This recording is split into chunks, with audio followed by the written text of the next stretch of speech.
Just start singing. All right, welcome back, everybody, to episode 7 of season 5 of XMAS Your Enthusiasm. You made it, and of course, most of y'all already know that tonight's a special night. For the first time ever, we're doing a live call-in show. I posted my number on Instagram a couple hours ago, which means at least 2 people may have seen it, including myself. I'm sure those calls are going to be rolling in. Anytime, so I want to get this housekeeping out of the way first. Today's episode is the Larry David Sandwich. Ooh, the season opener for season 5. Love that season. Debuted. I don't know why I tell you all this on November. I'm sorry, November. I don't know the months of the fucking year anymore. September 25th, 2005. And according to IMDb, which as usual I don't have read it. Here we go. Larry is changed by a near-death experience, a revelation about his father, and a sandwich named after him. Looking forward to this one. But again, like I said, this is a first for us. The first 30 minutes are going to be people calling in. If you didn't see it, go to my Instagram. I think it's on the internet, although I am not sure. That number and call in. Any topic about Curb Your Enthusiasm is welcome. And of course, as always, we start with a message from our sponsor, Cheetos. Cheetos, fuck you. We know you eat them. All right, let's get those calls going. Here we go. All right, everybody, it's 9 o'clock Eastern Standard Time. This is a first. Welcome to the first ever live call-in show on XMAS Your Enthusiasm. It's a bummer, though, because I want to keep giving out my phone number, but because it's such a great rhythm when you give out a phone number like that over and over. But it doesn't make sense because by the time this is posted, it's not going to be live. Maybe I can come up with a number. What's a good phone rhythm number? 292-4112. Well, fuck, I got to have a fucking area code. All right, here we go. Hold on. 929. Shit, no, hold on. 925-47. Jesus Christ, this is fucking terrible. I'll try to do something. Boy, I'm really itching to give my number at da da da da da da da da da da da da. Wait, that wasn't it. Da da da da da da da da da da. Why can I not do fucking phone rhythm? Da da da da da da da da da da. All right. Well, anyway, as we said. Tonight's episode on Curb episode is the Larry David Sandwich. These phone lines are open. My phone is, you know what? I should charge it. Let me make sure it's charged. Hold on. Even though, it's charged. I mean, it's charged. Don't worry, girls. It's charged. I wanted to be at 100. Because I have a feeling once that first call comes in, then it's going to be a bit of a flood. All right. We are plugged in. We are charged. We have 30 minutes. Phone lines are open. Call in. Anything you want to talk about. Of course, it would make sense if you want to talk about Curb Your Enthusiasm. But if not, that's okay too. Again, that number is... I still didn't fucking do it right. What's wrong with me? Hey. I like to keep the time of year evergreen here. Although that's not true. I'm sure I talked about Christmas. But Valentine's Day is coming up, so if anybody wants to call up for some advice, that'd be great. I could fucking use it. That'd be great. But yeah, this is the first XMAS Your Enthusiasm call-in show. And as always, a message from Cheetos. Cheetos, fuck you. We know you eat them. I've been blathering on and on lately to all my friends that with my new apartment, although I've been here for fucking 2 years or whatever. Because it took me forever to get my shit out of storage. And once I realized how easy it is to get all my vinyl replaced with much better, I mean, this is great. I never gave a shit about 180 gram vinyl, whatever that meant, until I was like digging out like my 6 copies of Leave Home that are like dust. And, you forget a lot of the records from back then were just cheap plastic and shit. Whereas this stuff, it just feels good. So you know what? I just got my new copy of Lenny Kaye's classic collection, Nuggets, 1972's Nuggets, original artifacts from the first psychedelic era. I always think of it as like garage rock slash bubblegum pop, bubblegum rock. There's a lot of that. A lot of garage rock, bubblegum rock, psychedelia in there. There's some.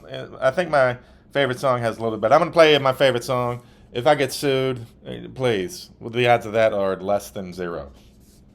I'm gonna play you a Public Execution by Mouse on side one of Lenny Kaye's classic Nuggets. Although, shit, the vinyl is a weird orange with, it's like the sun exploding. I don't know why this has to. Yeah, I will say that. I hate vinyl, new vinyl that's colored. I just want black vinyl. I got my new Face to Face, the Kinks. Shows up, it's fucking purple. I'm fucking embarrassed. Anybody who comes over, of course I would have played. It's a fucking great album, but I got to distract them and then somehow not let them see it's not black. It's anyway. So I don't even know if I can stick this landing here with this song. So hold on.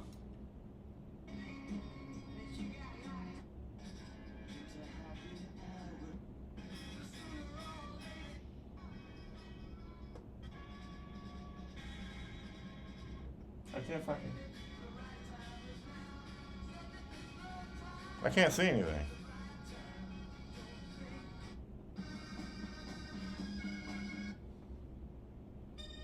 Oh, nailed it.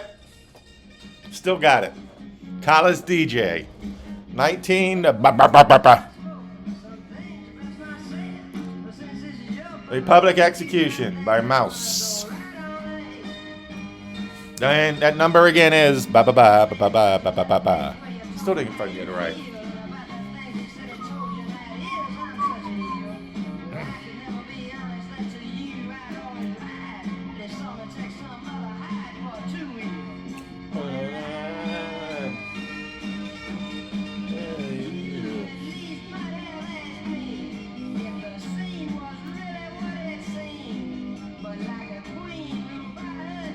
Boy, that bass is really pop. I never really noticed that bass before this copy.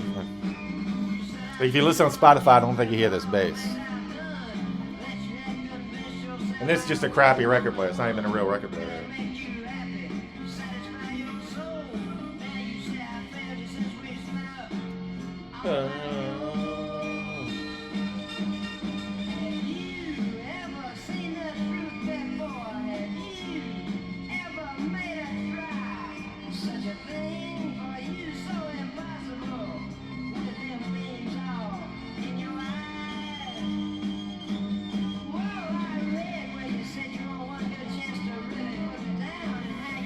Check my phone. It is not on silent.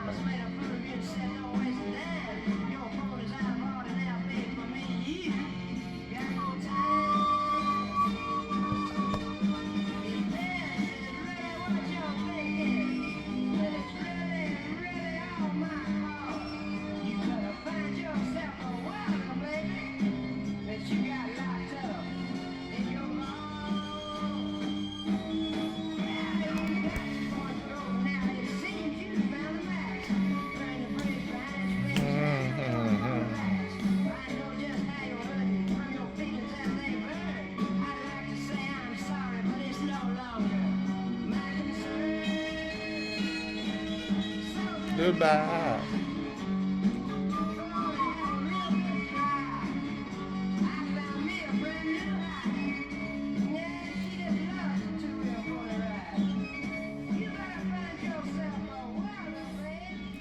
All right.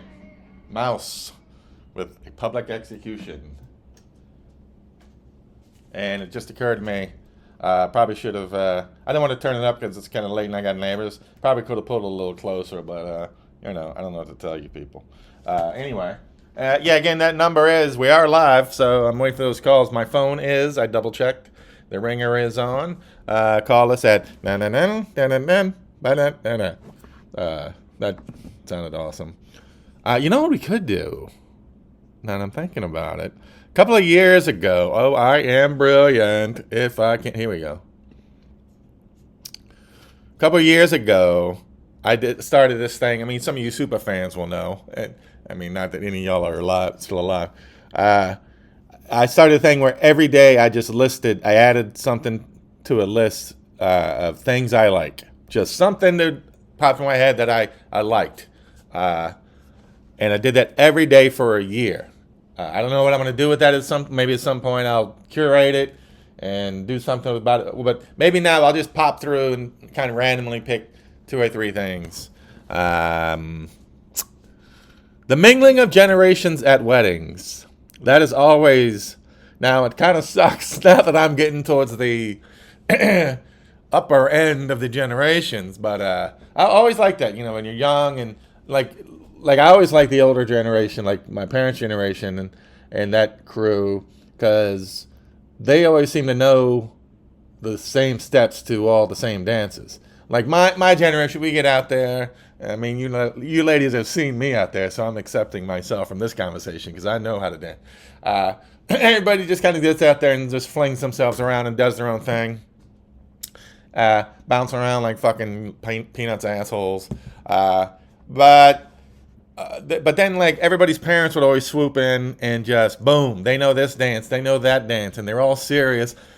I mean, they're thrilled to having time of their life, but none of them are smiling and laughing because they're like, we better lock this shit down or else, it's really incredible. It's something I really love. I got a text. Nope, not a caller in for the show. You know what? I just thought of something I should do. I should double check, make sure my Insta story is still up. Yep, it is up. And let's see if they have right number. Okay, yep, that's the right number. All right, so it's out there. People know. The line is open. That is 907. So yeah, I've always loved hanging out with different. Plus, sometimes when you're young, weddings are the first time you see generations older than you kind of loosen up and have fun, partly because of the booze. Probably first time you heard, if you went as a young kid, someone cussing or something, just cutting up, telling, sex jokes or something. Just really great. And I've had one wedding now. I'm at this age. I've had one wedding of somebody in the younger generation. And that's a blast because now I'm right. It is cool because right now I am kind of in the middle. Got the older generation. I can enjoy the shit out of them, and then I can turn around, enjoy the young kids, cut up with them. So even though my time is running out in this perfect dead center spot, not only do I love because it's things I like, the mingling of generations at weddings, I am right now in that perfect golden mean, perfect time right in the middle. I can enjoy the young, the older, all of it. So, boy, that was even better than I thought. I don't remember putting that one. Let's see. Let's do something that's been on my mind. Frozen French fries. Crinkle cut. Oh, wait. Shit. Now I lost it. Did I say crinkle French fries or frozen French? I'm looking at this huge list and I lost my place. And I'm kind of giving up. So I'm sorry, whichever French fries that was. I'm sorry, this is a massive list. There's 365 things and some of them are complete sentences. All right. Sorry. Let's do, I can't believe I'm really freezing under pressure. The Vacant Lot. The Vacant Lot were a garage band / punk band, they probably started in the late 80s, early 90s. They were in Williamsburg, Brooklyn, right before they became Williamsburg, right before I got there. They put out 3 albums in the 90s. And they were personal friends with Arthur, long-time XMAS time buddy Arthur. Yes, ladies, that Arthur. Double R's in the beginning. In their 2 records, their first 2 records, the names are slipping on my mind, are two of the best like 1-2 punches of all punk rock, just straight up everything. It's the Ramones, but like even more tuneful sometimes when he wants to be. This guy knew all the hooks, all the tricks, all the great backups, the oohs, the ahs, the timbre, everything fantastic. And I got to meet them and hang out with them and get to know them a little bit when I moved to New York.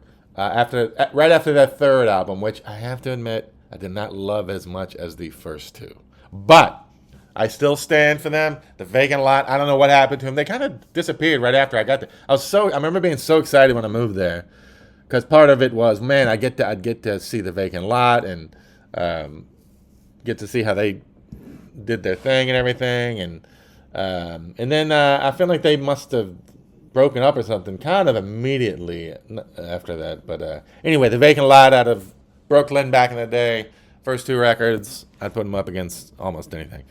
No, here we go. Alex P. Keaton. I think he's top five character. It's got to be George Costanza, Archie, Del Boy. That's Only Fools and Horses. You losers wouldn't understand. Who else would be in there? I mean, Alex. He has to be top. Oh, maybe Dwight Schrute. Maybe Dwight's in that top five. Michael too. He deserves it. Michael gets lost in the shuffle because he's the main guy. So, like Sam at Cheers, you kind of forget about him because all the side characters are great. And then every once in a while you remember, oh, yeah, he's the fucking best, too. So either Michael or Dwight. But Alex, not only is his whole shtick, and this was back when you could have a shtick of one party or another, the whole, he loved Reagan and everything. And his true love affair with money. That great moment when somebody throws a bunch of change on the floor and he just instantly, 3 nickels, 2 dimes, 2 quarter, just knows. Brilliant. I love his whole thing. I saw some clip pop up the other day where he does Mallory's taxes. She's still in high school. He does her taxes. She's like, Alex got me a refund for $800. And of course the parents are like, you didn't even work. Like what? And Alex, this is like a minute-long scene. And Alex, I think he's sitting on a stool. Like, I don't even think he's like lounging on the couch. I think he was so incredible in this, they set him up on like a stool. And he just sat there. He literally didn't say a word the entire time. But as she was talking and as everybody understood what was going on, this smile, I don't want to say smirk, but he had a way of doing a smile and a smirk, which would be a smirk. That was just... I'm on the floor and I'm like, this guy didn't even say a word, and off the charts. So Alex P. Keaton, what are the other two I said? The wedding thing, different generations had weddings, and I can't even fucking remember what I was just talking about. This is how it happens, guys. You're witnessing the breakdown of a once great, proud mind. Okay, I can't remember. So those are a couple things I like. If you like that list, go to XMAS time. Enjoy, but I'm sure all three of you are super fans. Let me check. Yep. All right, we're getting no action. Let's see. Let me test the ringer. Huh.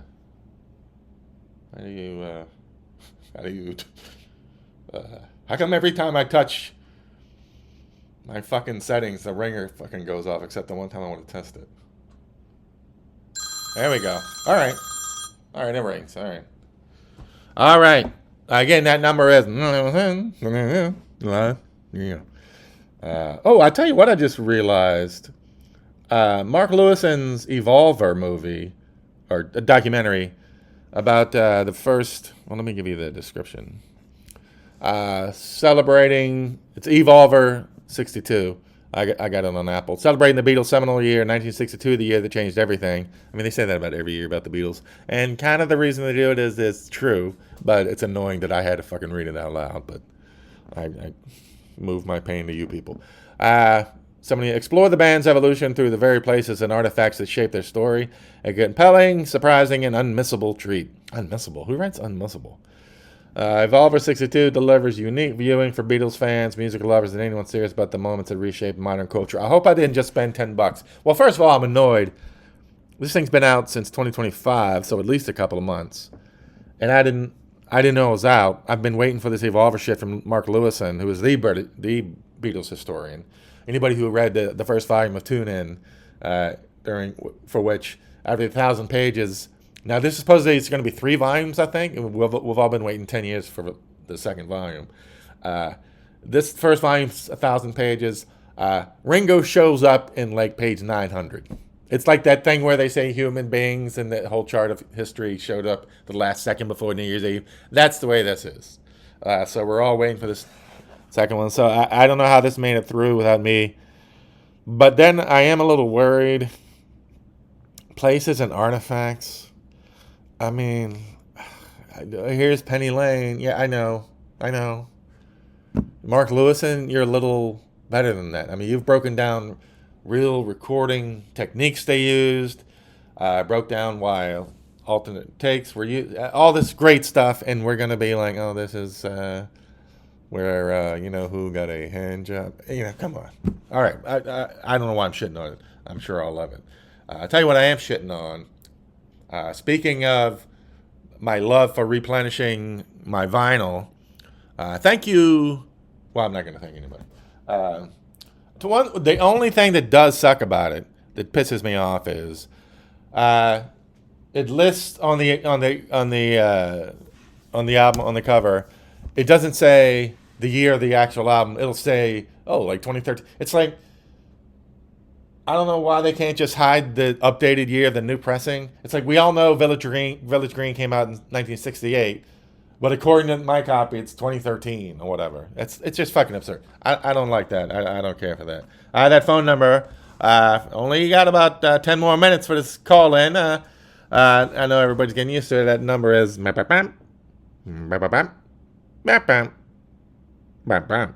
think that's it. I think I nailed that. Let me tell you something. I think if I ever get paid for this stupid shit, my only hope is going to be through my ridiculous love of Pluto TV. That's my only chance to get a sponsor that's really going to go to town for me. Because let me tell you something. Let me tell you what I've gotten from Cheetos. Hold on. First of all, not a goddamn thing. That's what I got from Cheetos. But, so now, just for this bullshit, I'm trying their Cheetos baked. And thank you, Cheetos, that not only they say baked, but they make a point of saying not fried. Great. Okay. Why don't you say Cheetos, not Doritos? And you know what? They're not bad. You know what? They're not as good as Cheetos, fried, not baked. But if you didn't know the difference, you'd be pretty happy about this. So, all right. I don't know why I'm shitting on Cheetos now. Of course, this season is brought to you by Cheetos. Now a message from Cheetos. Cheetos, fuck you. We know you eat them. Anyway, let me put my Cheetos back. I'd love to play another record. Thanks for asking. Let's get, since I don't want to be sued by anybody. Whoa, I'll play a record from some of my best friends in the world, Marah, Surgeon Dave. Let me get, what would be a surprise? You know what? Not a surprise, but here's a fucking. All their albums are great, and I'm not just saying that because of my friends, but an overlooked side of an overlooked album is Life is a Problem, Side 1. Musky Moon, Valley Farm Song, Within the Spirit Sagging, Life is a Problem, High Water. I'd put that side up against, I'd put it just under Side 1 of Kids in Philly and 20,000 Streets. This is a overlooked album. Let's see, let's put on a little, I'm going to play y'all. What am I going to play? At least I can see the fucking vinyl grooves here. Let's do Valley Farm Song.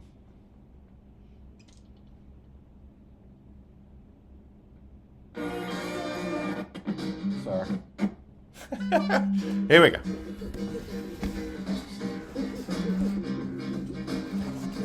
Valley Farm Song by Marah. Don't forget to call in. Talk about anything you want to talk about. That number again is bye-bye. Should have used hand claps there, guys.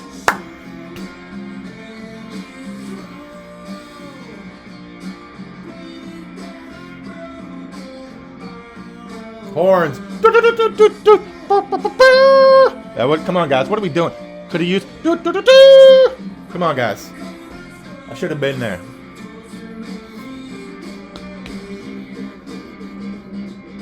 Wiggy, wiggy, wiggy, wiggy.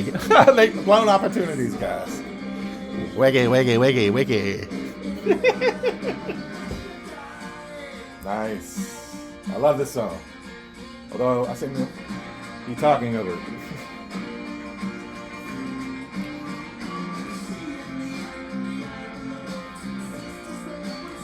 Beautiful.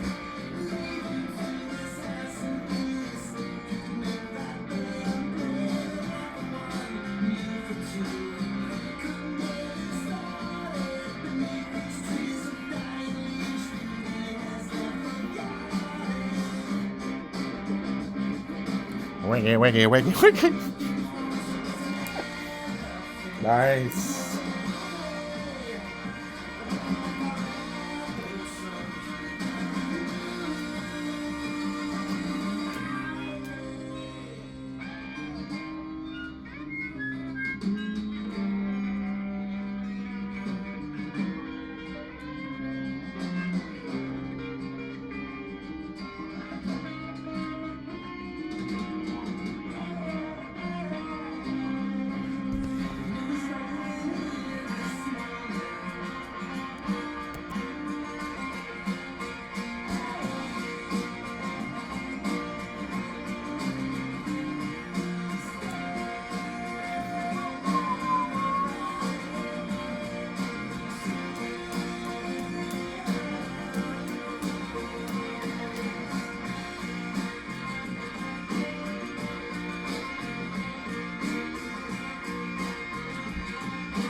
Yeah, all right, we get it. We get it. I'm sorry.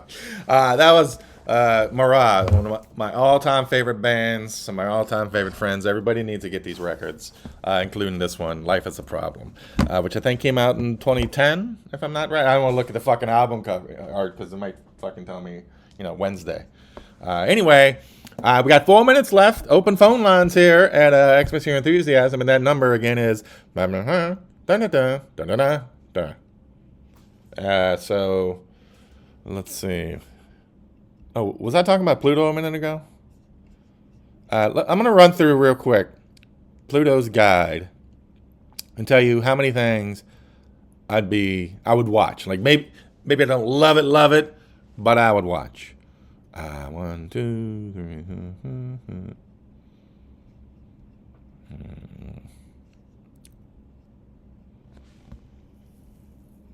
Zoolander. I guess I got to say Zoolander. I fucking already watched it.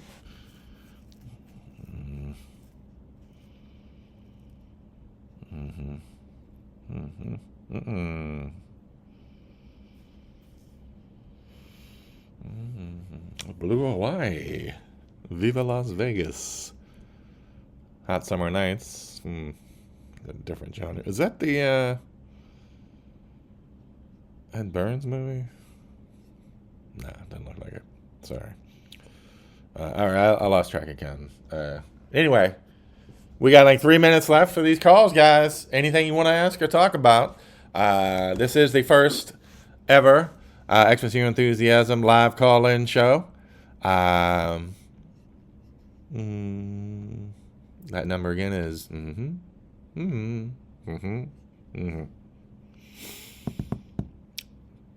anything you want to talk about. Valentine's Day advice. I give it, I receive it, I listen, I ignore it, I ball it up and throw it in the trash, whatever. The number again is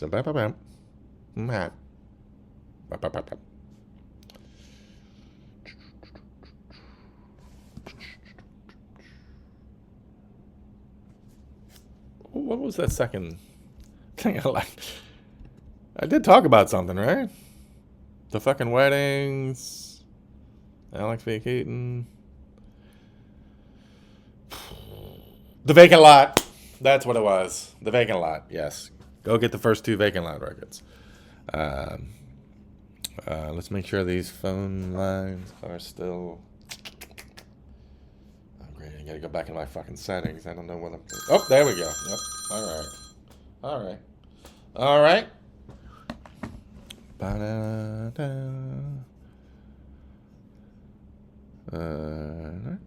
We'll just give everybody a couple more minutes for those last few people scrambling to call in. No problemo. Yeah,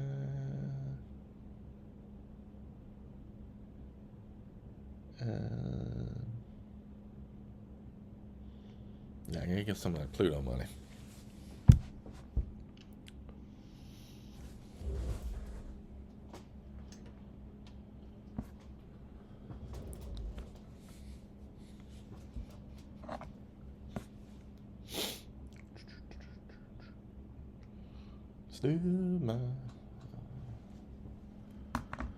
Maybe I should do a things I like thing every episode. No, that's too fucking many. Yeah. I already talked too much. Anyway, yeah. So yeah. All right, everybody. That's it. That was the very first ever live Xmas U Enthusiasm call-in show, and as every episode brought to you this season, it was brought to you with a message from Cheetos. Cheetos, fuck you. We know you eat them. That was our first call-in show, so went pretty well. There were no callers. Nobody called in. But, hey, first try, first time out there. You never know how these things go. So let's get into the episode now and see how Larry does. So far, his season record is something I should have had ready to go. Right now, it is 28 and 36. Sorry, I'd written 26. 28 and 36 going into the Larry David sandwich. All right, here we go. Okay, now they open up there in another one of these insane houses, another Jeff and Susie house that's unbelievable just to look at. Larry's holding some drink or whatever, and the kid comes running through, knocks it over. Long story short, then the kid's mother calls him out. Did you do this? Larry says, hey, the kid knocked it over. And the kid denies it, and they get in a fight. And I'm sorry, you can't win when you're, it's a kid. He said, whatever. And even though you're right, it's just it's tough to win that. So starting out 0-1, maybe I'm bitter because nobody fucking bothered to call the whole half hour on the live call-in show. But I'm not going to make the rest of this episode about that. So I'm leaving that where it was. But yeah, it's tough. And I got to give this kid, I think I'm also letting this kid win a little bit because, as has been the case with so many of these kid actors they find on the show, the magician who wouldn't give Larry secrets, the kid who wanted to see some breasts at the Playboy Mansion before he died, that was his make-a-wish. Some other kid we mentioned recently, that's why we're talking about. They find these kids, just this kid's 2 seconds on screen, he just blurts, no, I didn't, or whatever. And he's hilarious. He's just like chunky kid. You can just tell he's a fucking douchebag kid, super rich asshole fuck. He's probably this is 20 years ago, he's probably a senator or something else, making everybody's lives miserable. But he's just a total shit, and this kid is awesome. But Larry gets a loss on that one, so it starts out 0-1 for this one. 0-1. Okay, now Larry gets in a bit of a thing. He and Cheryl want to leave, but I guess they're not at Jeff and Susie's because they were Jeff and Susie's ride, and they're like, Jeff and Susie think we don't want to leave now. Larry's like, we want to leave, and they get a bit back and forth, and it's like, even I know this is 20 years ago, Uber wasn't zipping around, but they did have car services, and they certainly had car services for rich people, and certainly they should have had them for rich people who were drinking, shouldn't be driving around. So on one hand, my instinct is, I wouldn't do it. I'd wait around. I wouldn't be like, F you, I'm out. But in this case, these gazillionaires, they can get a ride home. Oh, come on. I'm giving Larry that win. It's not a big deal, but it's like, ugh. Okay, now we cut to Larry and Cheryl having sex. Let me say this. Gross. And the phone rings, and Larry wants to answer it, and Cheryl's like, don't answer it, and they go back. And it's like, this is an instant. I can't believe Larry has his penis near a woman who's willing to accept it in her warm embrace, shall we say, and he wants to do anything else. it's a phone call, the odds of it being more pleasant, shall we say, than what your current status is are astronomically low. So I don't know what the fuck this old fuck is thinking. I love you, Larry, but don't even look. You need to fucking bear down and handle your business, because I'm sure you are not doing great business, and you are probably hanging on to your business by the skin of your business hands. Skin of a thread? What was I going to say that? Jeez, I can't do these marathon shows anymore. We're over 30 minutes, guys. I can't do this. Larry, you're an idiot. 1 and 2, Larry. Okay, now we have the title of the episode. Turns out this restaurant Larry loves, this deli. This guy surprises him with, he names a sandwich after Larry. Larry, it's obviously a great honor, but surprise, surprise, Larry doesn't like the sandwich. And going into this scene, I was ready to just shit all over Larry. Because, of course, Larry brings it up to the owner, who hugs him. Obviously, they seem to love each other. Larry's dad is there. Maybe he's friends with that. So I'm just ready to destroy Larry. But then I started thinking, I mean, number one, of course, this is another way. I just would never bring it up. I would just avoid it. Now, number one, the sandwich does sound disgusting. Whitefish, sable, whatever that is. Isn't that what they make coats out of or something? Coats from the 30s? Isn't that what that is? Sable? That's an old coat from the 30s, right? Capers. It does sound disgusting.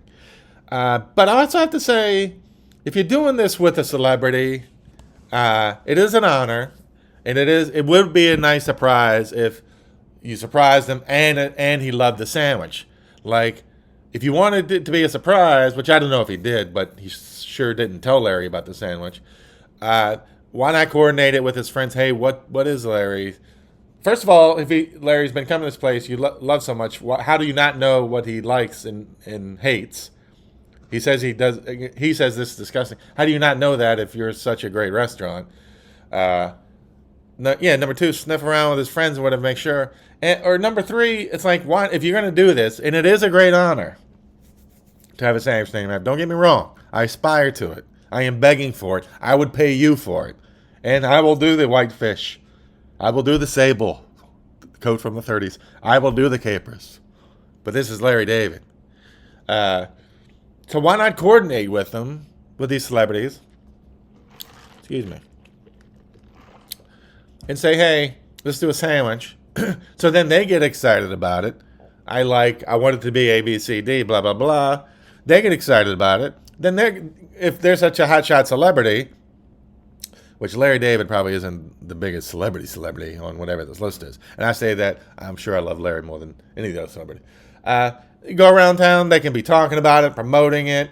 Who knows, they're going to be on Leno or whatever, talking about it. It's also just good business not to piss off the celebrity you're honoring with their own sandwich. It seems like bad business. So I got to rule with Larry here, even though, it's a little weird and tacky and gross to bitch about a sandwich the guy made, but it could have been orchestrated a little better. And if your name is going to be attached to the sandwich, you should not think it's disgusting. All right, I've gone on and on about this. Anyway, 2 and 2, Larry. Okay, now we see the list of sandwiches, and in 2005, Larry David is not a famous name and does not belong on a listed. Let's see, Tom Hanks, pretty big celebrity. Steve Martin, Roseanne Barr, Ted Danson. Oh, he's Larry's buddy. Martin Short, Rob Reiner, R.I.P. Mel Brooks, Carl Reiner, Bette Midler, Billy Crystal, Dustin Hoffman, and Larry David. Not only is it whitefish, sable, and capers, onions and cream cheese. Ugh. Let me see real quick if there is one. The Jason Alexander pastrami, roast beef, turkey, and Swiss cheese is close. I don't like Swiss. Avocado, no. The Bette Midler is good, except avocado.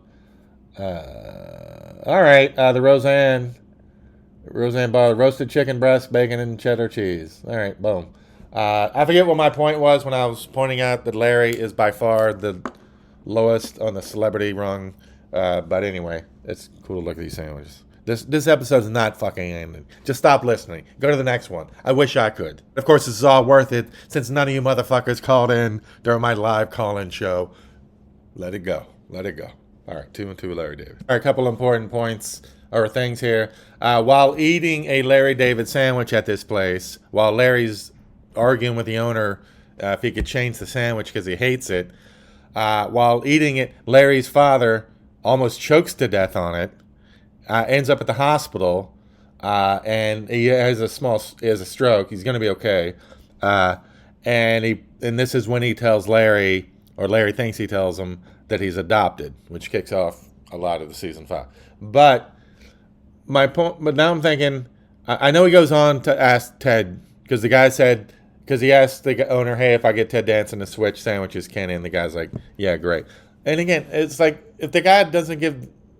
If the guy doesn't give a shit if you switch with someone else, why is he married? I don't know. I'm going to get all upset. But why, after watching his father almost choke to death on the sandwich, why can't Larry then turn and use that? I know Larry's not above using tricky situations. Why can't he say, hey, wow, I can't have this sandwich with my name on it. It almost killed my father. Can we please change it? You know, it would just cause me too much distress. Every time I'd think of my sandwich at your lovely restaurant, I would think of my father. On and on. It should have been pretty easy. The guy would have been like, oh, shit, yeah, of course. But instead, we're going to have to go through this whole Ted Danson, will you switch bullshit or whatever. You could have scripted it better. The guy almost choked it. Anyway, I don't want to get upset about it, but anyway. Okay, now we get to the Larry confronts, but he wants to talk to Ted about switching sandwiches. And I got to be honest, Ted was delightful. First of all, Ted was super happy for Larry that he got a sandwich. He wasn't like a lot of these folks. They're a little jealous. He was super happy for him. And then, I'd forgotten about this, when Larry says, hey, you know what? Would you mind switching sandwiches at, whatever the name of the deli is? Ted says yes. He's like, yeah. I mean, how great is that? Then, of course, he makes a mistake of asking Larry what's in it, and it's horrible, and he has to say, you know what, I can't hate my sandwich. So Larry gets in a fight. How can you? It's like, how are you gonna win that? You're gonna force him to accept your shitty sandwich. So Larry loses that one. It's 2 and 3. But it is a kind of caveat. Again, this owner was like ready to burn the building down when Larry was asked for us to get a different sandwich, and yet when he's saying, can I just swap with this insert celebrity name here, the guy just shrugs his shoulder like whatever. Again, why didn't you just say, okay, Larry, what the fuck do you want on your sandwich? But anyway, Ted was delightful in this. So yeah, 2 and 3, Larry. Don't forget this season of X Your Enthusiasm is brought to you by Cheetos. Now a message from Cheetos. Cheetos, fuck you. We know you eat them. 2 and 3, Larry. This episode is not ending ever. All right, since this episode isn't going to end anyway, Larry's getting talking to a scalper outside of whatever the Jewish holiday is they're attending, their service, whatever it is. I missed it. He's getting scalper's tickets. Why am I feeling I'm not saying that right? I don't know why. And I noticed the guy who gets the tickets from the scalp tickets. I don't know why I'm wrapped around it. The same actor later plays a TV exec, a different character, obviously, I guess, that I think dies on the golf course. And the same actor also was in a little movie called House Guest, starring a little scrappy comedian from the 90s called Sinbad. I put the first 2 vacant lot records up against almost anything earlier in this episode. I put Sinbad's 2 early 90s HBO specials, comedy special, stand-up specials up against anything. I love Sinbad. I love those 2 specials. I'm happy this guy reminded me. 2 and 3, Larry. Although that wasn't a scoring thing, but anyway, 2 and 3, Larry. In the episode that won't ever end. But maybe some of you motherfuckers could have made it better if you had called in earlier during the live call-in show. It's my fucking cardio for the fucking week. Oh, ding, ding, ding. Here we go. Since this is Kirby Enthusiasm, the Law insisted if Larry David leaves his house, he has to see somebody he knows. So he's standing outside giving the scalper the money, and this shithead kid from earlier comes walking by. He's going to the same service. So I can't remember, but I hope this kid shows up again because he's hilarious. So fingers crossed. And a note on Susie's fashion, since I've been doing that lately. Looks like these earlier ensembles, they're terrible, but they're not like next level times 10 like she does later. But still a pretty terrible outfit there, Susie. But we love you. Tough loss for Larry on this one. He's standing there with Jeff and Susie, and somebody, I don't even know who this friend is, whatever, says, is this your wife? And he goes, oh, no. And he's very insulting, and Susie gets offended. You're not going to win that one, Larry. That's easy. 2-4, Larry David. Oh, he bounces back with an easy win. They're sitting down at this service.